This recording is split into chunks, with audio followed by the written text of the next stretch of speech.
Bir ayə, bir açıqlama. Fusilət surəsi 33. Qovulmuş şeytandan Allaha sığınıram.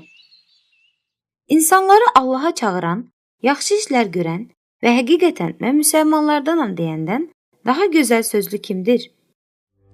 İnsanların yaradılış məqsədi Allaha iman etmək və yalnız ona qulluq etməkdir. Bütün insanlar həyatları boyunca imtahan olunarlar. Allah sonsuz ədalət sahibidir. Elçiləri və kitabları vasitəsilə insanlara bu məsuliyyətlərini bildirir. Həyatının əsl məqsədindən xəbərdar olan hər insan da bu həqiqəti başqa insanlara çatdırmaqdan məsuldur. Bunu həyatı boyunca istər sözləri, istər davranışları, istərsə də bu məqsədlə gördüyü işlərlə yerinə yetirən kəs Allaha çağırmış olur. Uca Allah bu ayədə Allahın razılığını qazanmağa, səmimi olaraq ümid edən, təkcə onu razı etmək üçün yaxşı işlər görən qullarını tərifləyir. Allah bu ayəsi ilə bizə gözəl sözün nə olduğunu da açıqlayır. Gözəl söz insanları Allaha çağıran, Qurana uyğun yaşamağa dəvət edən sözdür.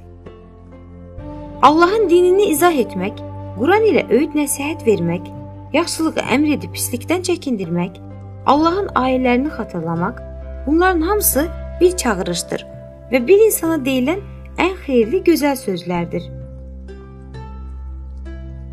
Möminlərin insanları Quran əxlaqına yönəldən bu sözlərinin məqsədi vardır. Allahı razı etmək və qarşıdakı adamın da Allahın razı olacağı əxlaqa sahib bir insan olmasına vəsilə olmaq. Hədəf bu olunca Allahı zikr etmək, gözəl əxlaqı izah etmək və axirəti qazanmağa çağırmaq kimi bəzən insanlara bilmədiyi məsələlərdə öyüd nəsihət vermək, Quran ayələri istiqamətində səhvlərini ən gözəl şəkildə tənqid etmək, qorxub çəkinməsini xatırlatmaq da eyni şəkildə gözəl sözdür.